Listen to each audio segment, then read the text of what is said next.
Ordem do dia. E a gente vai conversar sobre esse assunto com a infectologista Cláudia Murta de Oliveira, membro da Sociedade Brasileira de Infectologia e da Sociedade Brasileira de Imunizações, além de mestre em medicina tropical. Muito boa noite, seja bem-vinda, doutora Cláudia. Muito obrigado pela gentileza com a Rádio Super. Boa noite, muito obrigada, Luciano, Adriana. É um prazer a gente poder conversar sobre um assunto tão relevante. Boa noite, viu, doutora Cláudia? Já queria falar um pouco sobre a BQ1, porque hoje a gente teve a primeira morte em São Paulo e a Covid volta, né, ao centro das atenções. A gente está num momento, graças a Deus, que tem vacina, mas a gente já sabe, né, as formas de se proteger. Mas ainda a gente tem um esquema vacinal muito longe, né, do desejável, com as doses de reforço ainda em atraso, enfim. Vamos começar falando sobre essa BQ1, por que ela preocupa, o que a gente precisa saber a respeito dela, doutora Cláudia? A BQ1 é um subtipo, né, uma subvariante da BA5, que é da Ômicron. A Ômicron hoje em dia é a variante que mais circula no mundo, mais de 99% dos casos de infecção pelo novo coronavírus atualmente são causados pela Ômicron em suas diversas variantes. A gente tem que entender que é uma característica própria dos vírus fazer mutação e então fazer variantes. Muitas vezes, ou na maioria das vezes, quando o vírus faz muita mutação, ele perde agressividade, mas ele ganha em capacidade de disseminação. Então, ele se transmite mais fácil de uma pessoa para outra.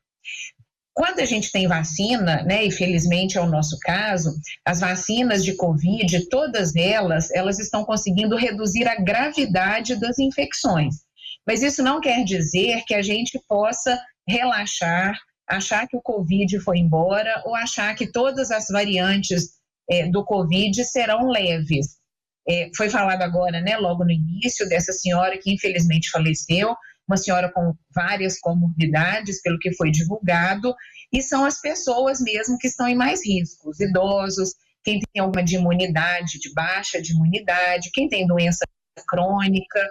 Então, nós precisamos sim ter cuidado, porque mesmo essas subvariantes, por ter um comportamento menos agressivo, pessoas podem ainda falecer, mesmo com esse comportamento mais leve, digamos assim, dessas variantes. Qual que é a avaliação que a senhora faz, doutora, em relação à nossa cobertura vacinal para os tipos de variantes que podem surgir? Essa a gente já é uma realidade, a gente já está enfrentando, a gente está vendo inclusive um aumento do número de diagnósticos. Como é que a senhora avalia o estágio que a gente está em relação à vacinação? E esse estágio preocupa em relação ao surgimento de novas variantes ou não? O grande benefício de todas as vacinas de Covid que estão disponíveis é exatamente a redução de gravidade. As vacinas não conseguiram evitar a transmissão do vírus de uma pessoa para outra, não conseguiram evitar que pessoas vacinadas tivessem muitas vezes alguns quadros de Covid, mas em mais de 90%, 95% das vezes as vacinas conseguem reduzir a gravidade, ou seja, reduzir a necessidade de internação, de CTI e, consequentemente, a mortalidade pelo Covid. O que tem sido visto com as vacinas disponíveis é que quando a pessoa faz o esquema vacinal inicial e toma as doses de reforço recomendadas, mesmo com essas variantes que estão circulando, a proteção para casos graves, ela ainda se mantém muito alta.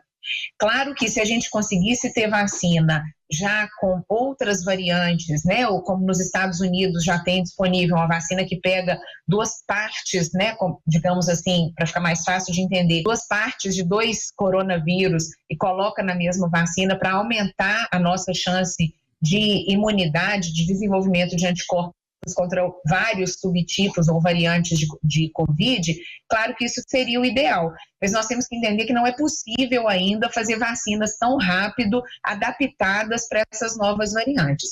Então, o que é importante? É que a gente se vacine sim, temos vacinas muito boas, vacinas seguras, e quando a pessoa, como eu disse, faz o seu esquema e as doses de reforço, ela estará protegida, na grande maioria das vezes, contra os casos graves. É importante a gente salientar que não tem vacina nenhuma, de doença nenhuma, que dê uma proteção de 100%. Então, quando a gente toma vacina de febre amarela, ou de hepatite B, ou de meningite, a proteção é 95%, 98%. Com a Covid, a mesma coisa. Eu não consigo ter uma proteção de 100%, mas a maioria das vezes eu vou conseguir ter uma proteção contra casos graves. É muito importante, às vezes as pessoas falam assim, mas eu sou jovem, eu faço pouco Covid grave. E aí essa pessoa não se vacina. Mas você pode pegar Covid, pode levar o Covid para dentro de casa e transmitir para um idoso ou para uma pessoa que tem uma baixa de imunidade. E aí sim, nessa pessoa a gente vai ter um quadro mais grave. Então, é super importante que a população toda se vacine de acordo com a faixa etária, de acordo com as recomendações para cada pessoa. A Covid ela deu uma reduzida, né? A gente viu, pelo menos os consultórios médicos, os profissionais sempre diziam que os diagnósticos de Covid haviam sido reduzidos, havia um crescimento muito grande de gripe, né? H1N1 também, muita gente deixou de vacinar, não é isso, doutora Cláudia? A senhora que é especialista em imunizações deve ter conhecimento disso e muito na prática, né? Porque com a preocupação da Covid, o meu sentimento também é de que as pessoas esqueceram de se vacinar contra a gripe. E aí os sintomas são muito parecidos, a gente precisa ter cuidado também com isso, né? Sem dúvida, o quadro clínico é muito difícil, né, a gente saber se é uma gripe ou se é um Covid. Quando a gente fala de taxa de vacinação para influenza, que é gripe, nós estamos realmente numa situação que não é boa, estamos longe do ideal.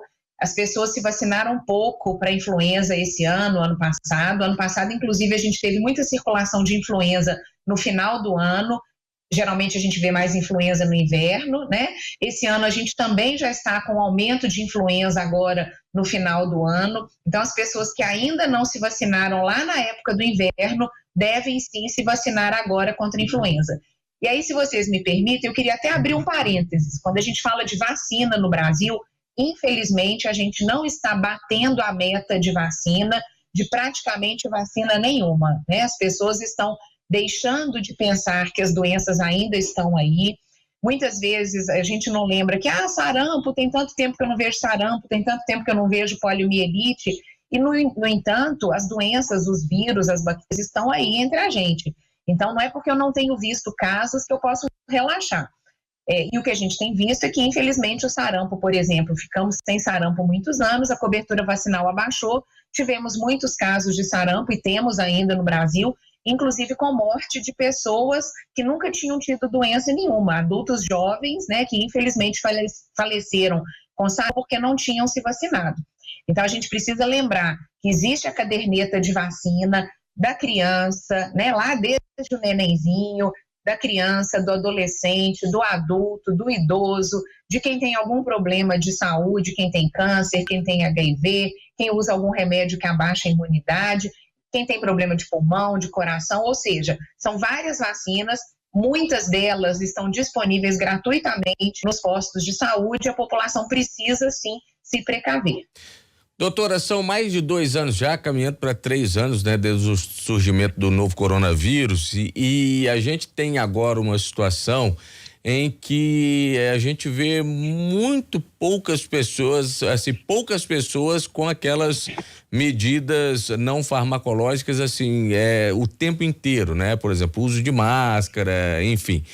A gente está vendo e a gente está acompanhando, a gente vai aos locais, vê que as pessoas não estão mais utilizando máscaras em alguns lugares fechados, inclusive.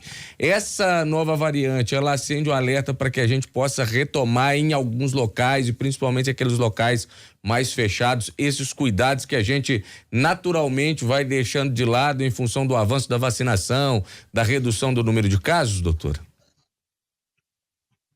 Nós temos que refletir, né? Provavelmente, se essa variante continuar se disseminando como parece que vai acontecer, né? Ainda é cedo, mas parece que o que vai acontecer é que ela vai conseguir disseminar assim, provavelmente nós vamos ter que rever esses cuidados. As pessoas deixaram de pensar que o novo coronavírus pode causar doença grave e relaxaram.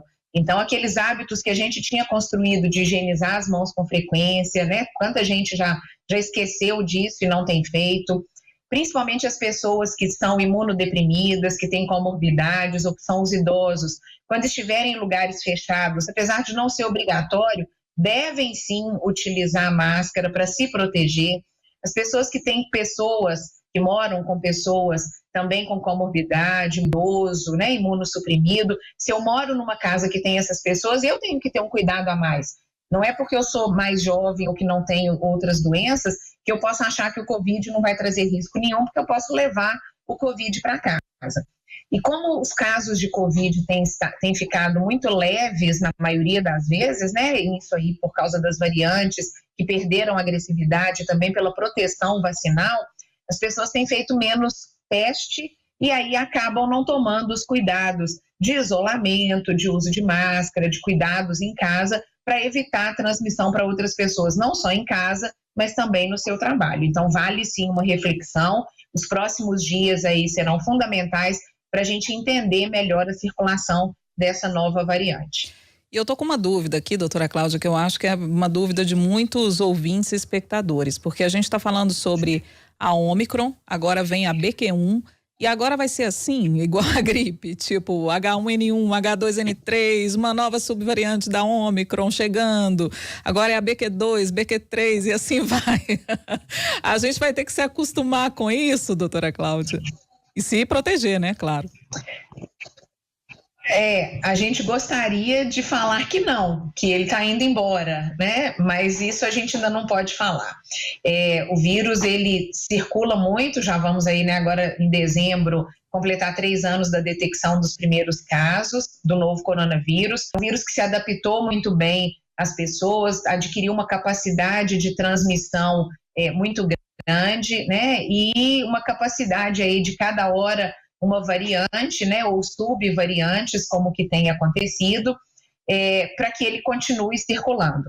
E pode ser sim que todo ano a gente precise vacinar contra o novo coronavírus, igual a gente deve se vacinar para a influenza, igual você citou, vários N's, né, do influenza, que a gente convive todos os anos e que vão surgindo exatamente por causa de mutações.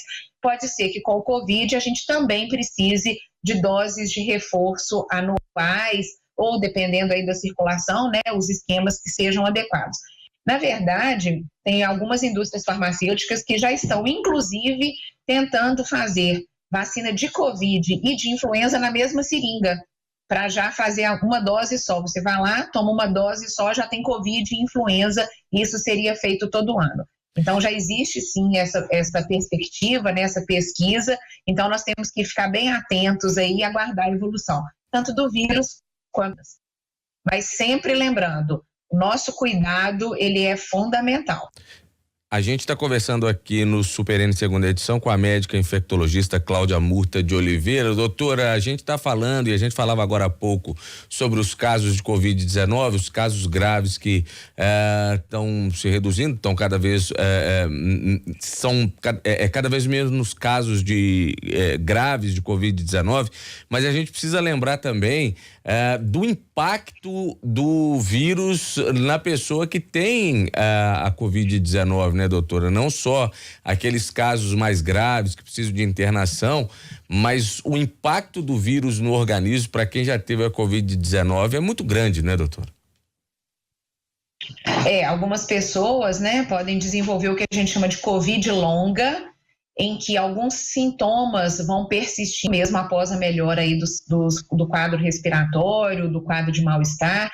Então, são pessoas que podem ter dificuldade de concentração, dificuldade de sono. Os adultos podem fazer muita dor muscular, dor nas pernas, como se fosse uma fraqueza, né? Dificuldade de voltar à sua atividade de trabalho e de exercício físico habitual, alguns quadros de ansiedade, de depressão associados. Lembrar também das crianças que podem desenvolver dificuldade escolar, dificuldade de concentração.